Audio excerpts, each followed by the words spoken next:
डरावनी हंसी हंसते हुए। बहुत लोगों ने कोशिश की, कोई कुछ नहीं कर पाए। मैं प्रेत हूँ, तुम भी कुछ नहीं कर पाओगे, इसे मरना ही होगा। इसके बाद गुरुजी ने उसके मस्तक पर हाथ रखा और मंत्र पढ़ने लगे। 2 मिनट बाद जब हाथ हटाया तो वो चीखने चिल्लाने लगा, मुझे छोड़ दो, मैं चला जाऊंगा, मुझे मत जलाओ, बहुत दर्द हो रहा है। नमस्कार दोस्तों, स्वागत है आपका मेरे चैनल सोल थेरेपी नाउ में, जहाँ की हम बात करते हैं तंत्र की, मंत्र की, वैदिक शास्त्र की और लोगों के जो और उन चमत्कारों की जो लोगों के साथ घटित हुए हैं। इसी कड़ी में आज हम बात करने वाले हैं विष्णु प्रताप सिंह जी के बारे में, जिनकी की स्टोरी मेरे पास में आई है और मैं ये आपको पढ़ के सुनाती हूँ और देखते हैं इनके जीवन में क्या चमत्कार हुए हैं और किस तरह से इनकी जीवन जो है वो चेंज हुआ है और इनके जीवन को क्या एक नई दिशा मिली है। उसके पहले अगर आप मेरे चैनल पर नए हैं तो इसे लाइक करें, सब्सक्राइब करें और इसी तरह की मोटिवेटिंग स्टोरी सुनने के लिए प्लीज़ मुझे कमेंट करें। और अगर आपके पास कोई मोटिवेटिंग स्टोरी हो, कुछ चमत्कार से जुड़ी हुई, भगवान से जुड़ी हुई, आपकी रियल लाइफ एक्सपीरियंसेस कुछ हों तो प्लीज़ मेरे साथ शेयर करें। मैं उनको ज़रूर से सभी को सुनाऊंगी और बताऊंगी। आप मुझसे मेरे ईमेल आईडी पर जुड़ सकते हैं और हम इंस्टा पर भी जुड़ सकते हैं और आपसे वीडियो कॉल कर सकते हैं। तो आइए स्टार्ट करते हैं ये स्टोरी। ये स्टोरी विष्णु प्रताप सिंह जी की है और उन्होंने लिखा है, बात उन दिनों की है जब मैं 12वीं में था। ये वो दौर था जब भूत प्रेत और तंत्र मंत्र पर खूब ज्ञान दिए जाते थे कि भूत प्रेत नहीं होते, ये सब अंधविश्वास है आदि आदि। लेकिन वो कहते हैं ना कि वो क्या जाने पीर पराई, जेके पाँव न फटे बेबाई। ठीक है, मतलब ये कहावत है कि पराई पीर मतलब दूसरों की पीड़ा वो क्या जाने, जिसके खुद के पैर जो होते हैं ना, पैर फुट में जो क्रैक्स पड़ जाती है, फूट क्रैक्स जिनको बोलते हैं, उनको बिवाई बोलते हैं, कि वो अगर पड़ी हुई है और वो जो दर्द होता है जब खून निकलता है उनसे, तो वो दर्द वो ही जान सकता है जिसको कि ये वो जो कि वो उस दर्द से गुजरा हुआ हो। खैर, ये उस समय मेरे ही गांव के एक परिवार ने 13वीं के भोज में उनके अपने घर के प्रेतों को मेरे भाई के ऊपर भेज दिया, जब वो मात्र 11 साल का था और चौथी में पढ़ रहा था। वो दिन था रविवार का और उस समय, ये बहुत पहले की बात है, मतलब ये उस टाइम की बात है जब लोग डीडी दूरदर्शन देखते थे। उस समय दूरदर्शन पर शाम को एक मूवी आ रही थी। मजे की बात यह थी कि मेरे भाई को किसी के घर जाकर खाना खाना पसंद नहीं था, लेकिन सबके कहने पर वो गया था और वहां से आते ही वह एकदम संज्ञा शून्य से होकर बैठ गया। मुझे कुछ अजीब सा लगा तो पूछा क्या हुआ, तो वो शांत बैठा रहा और अजनबियों की तरह मुझे देखता रहा। उसके बाद उसका खेलना कूदना बंद हो गया, एकदम शांत बैठा रहता।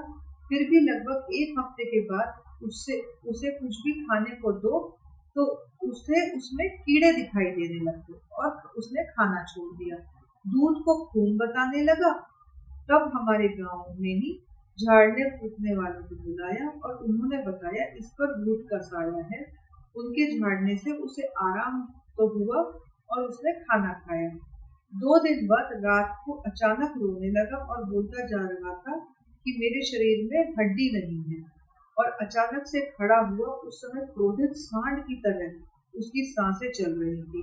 वो घर से बाहर जाने लगा तो बड़े भैया और दादाजी ने पकड़ लिया, लेकिन मात्र 11 साल के बच्चे में इतनी ताकत आ गई थी कि उसने दोनों को एक झटके में धकेल दिया और बाहर निकल गया। तब तक हमारे 2 चाचा जी आए और उन्होंने पकड़ लिया। उनके साथ उसे 4 लोगों ने जकड़ रखा था, लेकिन सबको लग रहा था कि ये छुड़ाकर भाग जाएगा। तभी बड़े दादाजी ने हनुमान जी से प्रार्थना करनी शुरू की और उसके नाम से भभूत उसके मस्तक पर लगा दिया। 5 मिनट बाद भी नहीं बीते होंगे कि उसका शरीर एकदम ढीला पड़ गया और वो बेहोश होकर चाचा जी की बाहों में झूल गया। आज लिखते समय फिर से वो सारा मंजर आंखों के सामने आ रहा है और आंसू ला रहा है। फिर दादाजी ने कहा, इसे इलाहाबाद, जो प्रयागराज के नाम से जाना जाता है, वहाँ किसी ज्ञानी को दिखाओ। हम सब वहीं प्रयागराज में रहकर पढ़ाई करते थे।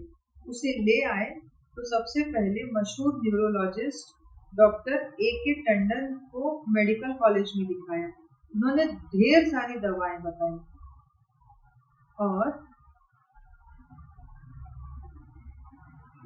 और बताया कि इसे बॉडी डिसऑर्डर हो गया है, जो कि ठीक हो जाएगा। लेकिन उसके बाद भी उसकी तबीयत तेजी से बिगड़ने लगी। उनके 15 दिन के इलाज से भी कोई फायदा नहीं हुआ। अब भाई खड़ा भी नहीं हो पा रहा था। ऐसा लगता था कि शरीर में हड्डियां ही नहीं हैं। खाने में खून, मांस और कीड़े ही दिखाई देने लगे थे। कभी शांत रहता तो कभी असीम ताकत से भरकर भागने लगता। इस बीच हमने उन सभी बाबाओं के पास उसे दिखाया जिनके बारे में पड़ोसियों ने बताया था या फिर किसी न किसी से सुना था। सबके सब असरहीन सिद्ध थे। मैं नया नया विज्ञान का विद्यार्थी था। तब मुझे लगा ये नाटक करता है ताकि पढ़ाई न करनी पड़े। किंतु जब उसे रोकने के लिए पकड़ा और उसकी ताकत देखकर मैं पसीना पसीना हो गया। उस समय घर पर माँ, छोटी बहन और बीच वाला भाई ही थे। उसे रोके रखना मेरे अकेले की बस की बात नहीं थी, तो मैंने भी बजरंगबली को पुकारा और उसे रोकने के लिए हनुमान चालीसा का पाठ करना शुरू किया। एक पाठ समाप्त हुआ और दूसरा पाठ शुरू किया ही था कि वो मेरे बाहों में झूलने लगा। मैं रोने लगा था। तब मुझे एहसास हुआ कि न तो भूत प्रेत झूठे हैं और न ही भगवान। प्रत्यक्ष को क्या प्रमाण। मेरी हनुमान जी पर श्रद्धा दिन प्रतिदिन बढ़ती गई। वो रात तो बीत गई, लेकिन हम सबको ये डर सताने लगा कि अब ये नहीं बच पाएगा। इस बात की कल्पना ने हमारी नींद, भूख, प्यास सब उड़ा दी थी। पूरा मोहल्ला हमें अपनी ओर से जो हो सकता था वो कर रहा था। उसी समय पिताजी के एक मित्र ने बताया कि आपके ही एक मित्र हैं जो माँ दुर्गा के उपासक हैं और सिद्ध हैं, उनसे बात कीजिए। करीब 20 साल से पिताजी से उनका कोई संपर्क नहीं था। फोन में लैंडलाइन उस टाइम उपलब्ध था और वो भी बहुत ज्यादा नहीं। उनका नंबर पर फोन किया तो पता चला वो ऑफिस के काम से बाहर गए हैं और 15 दिन बाद आएंगे। हम सब मायूस हो गए, लेकिन उनका वहाँ का नंबर मिल गया और पिताजी ने खुद बात की तो बोले अगले हफ्ते ही आ जाऊंगा और रविवार को बेटे को लेकर आ जाए। तब तक आप लोग हनुमान चालीसा और दुर्गा चालीसा का नित्य पाठ करो उसके पास बैठकर। ये बात शुक्रवार की थी। दिन में बात हुई थी पिताजी से। वह दिन और रात किसी तरह बीत गए, लेकिन शनिवार का दिन बहुत भयानक था। सुबह से ही उसकी तबीयत बिगड़ने लगी और वो बोलने लगा कि बहुत दर्द हो रहा है भैया, मैं मर जाऊंगा ना, मुझे बचा लो भैया। हम सब रोते जा रहे थे, लेकिन कुछ भी नहीं कर पा रहे थे। तभी बगल की आंटी जी ने मुझे लोभान लाकर जलाओ तो आराम होगा। आंटी जी ने बोला कि लोभान लाकर जलाओ तो आराम होगा। मैं भागकर गया लोभान लेने और मन ही मन हनुमान जी से प्रार्थना करता रहा कि हे प्रभु, मेरे भाई को बचा लो मालिक, कुछ तो चमत्कार कर दो प्रभु। तभी किसी ने मेरा नाम पुकारा, राजन।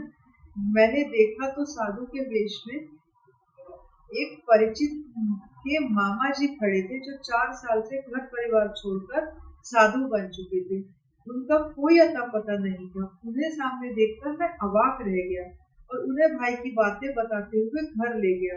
उन्हें अचानक आया देख सभी अवाक थे और वे तुरंत ही मंत्रोच्चार करते हुए जितना कर सकते थे किया और भाई गहरी नींद में सो गया। उसे बहुत आराम मिल गया था। आज फिर हनुमान जी की कृपा और उनका चमत्कार नतमस्तक कर गया था। मामा जी भी थोड़ी देर में निकले तो माँ बोली, बुला लाओ, पानी तो पिला दो। उनके निकलने के मुश्किल से 2 मिनट बाद ही निकला था, लेकिन अब उनका कोई अता पता नहीं था, वो किधर चले गए।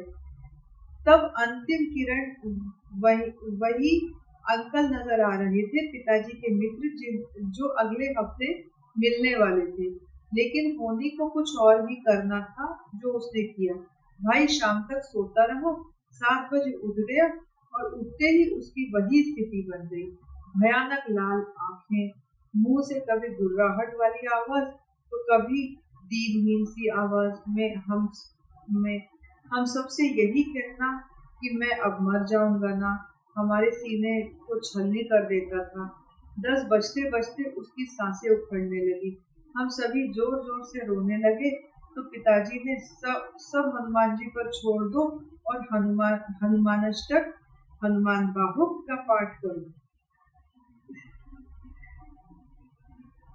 मैं पढ़ते पढ़ते बहुत भावुक हो जाती हूँ, मैं उस चीज में एकदम खो सी जाती हूँ। सॉरी अगर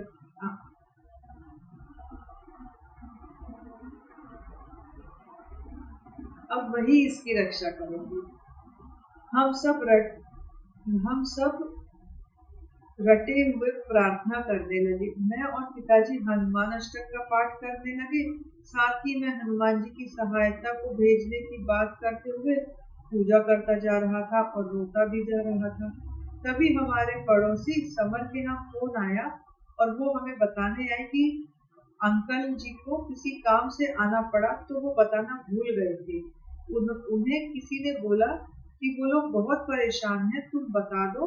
उनके पास समर का फोन नंबर नहीं था। ये बात बाद में अंकल जी ने बताई कि हनुमान जी का आदेश हुआ था कि फोन करो। एक बार फिर हनुमान जी ने हमारे लिए संकट मोचन बन थे। उधर भाई भी फिर से बेहोशी से होश में आ गया था। 12 बज गए थे रात के, लेकिन उस फोन से जैसे हम लोगों को संजीवनी मिल गई थी। हम लोगों की थकान और नींद दोनों ही गायब थी। सबने सारी रात जागते हुए बिताई और हनुमान जी से प्रार्थना करते रहे। सुबह भी सब ठीक था। हम भाई को लेकर 1 बजे हमें जाना था। हम 12:30 बजे ही हम उसे लेकर रिक्शा में बैठे, लेकिन वो 200 मीटर दूर रिक्शा कोसों दूर लग रहा था। 11 साल के बच्चे का वजन मैं संभाल ही नहीं पा रहा था। उसे सीधा खड़ा करने को बोलो तो बोले शरीर में हड्डी ही नहीं है और टेढ़ा होता जाए। उसे उठाना पड़ा तो उसका वजन 60 किलो से कम का नहीं था, ऐसा लग रहा था। मैं भी खूब मजबूत कद काठी का था।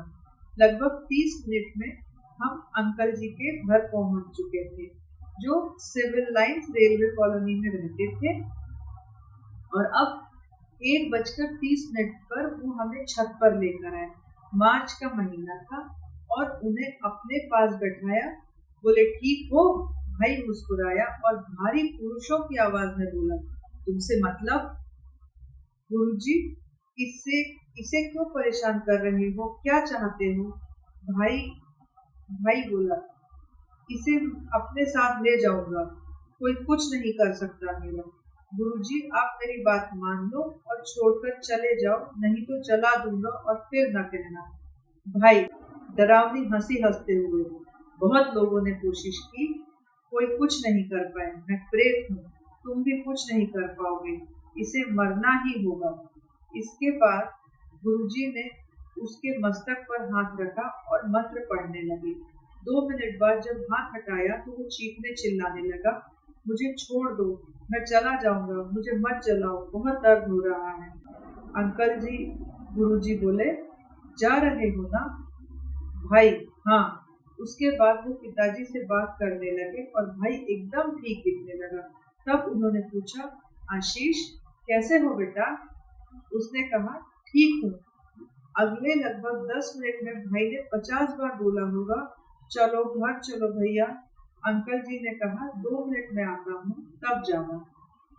वो आए तो माता रानी का प्रसाद साथ लाए थे। हम सब ने ले लिया तो बोले, आशीष इधर आओ और यहाँ बैठो।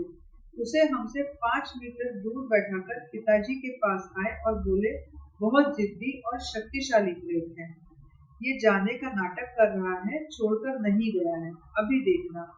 और फिर उन्होंने मंत्रोच्चारण शुरू किया और मंत्रोच्चारण शुरू करते ही वो कभी रोने लगता तो कभी जलने को बोलता, कभी चुप हो जाता।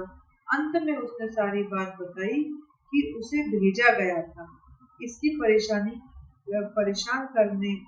करके इसकी जान लेने के लिए। लोग कितने करते होते हैं। उन्होंने सिद्धियों से पता लगाकर बताया कि गांव में ऐसा है, जिसने दिया था उसका हुलिया भी बताया और उस प्रेत को जलाकर वापस भेज दिया। वो दिन था और आज का दिन है। भाई को कभी कोई दिक्कत नहीं हुई है। वो बचपन में इतना डरता था कि गांव में खटिया पर अकेले नहीं सोता था और जिधर लोग बैठे रहते थे वो उधर ही करवट लेकर लेटा रहता था। इसके बाद से उसका भय खत्म हो गया और उन्होंने हनुमान जी की पूजा करने को बोला। शुरू से अंत तक हनुमान जी और ईश्वर का चमत्कार होता रहा। ये कोई कहानी नहीं है, अपितु अदृश्य सत्य घटना है जो मेरे भाई के साथ घटित हुई थी। उस दिन से मुझे भूत प्रेत और ईश्वर पर अडिग विश्वास हो गया। आशा करती हूँ आपको ये कहानी पसंद आई होगी और इस तरह की आपके भी कोई अनुभव है तो प्लीज हमसे साझा कीजिए, हमें बताइए। हम आपके अनुभवों को लोगों तक पहुंचाएंगे और उन्हें बताएंगे कि नहीं, चमत्कार होते हैं, भगवान भी होते हैं और शैतान भी होते हैं। थैंक यू सो मच, जुड़े रहने के लिए धन्यवाद।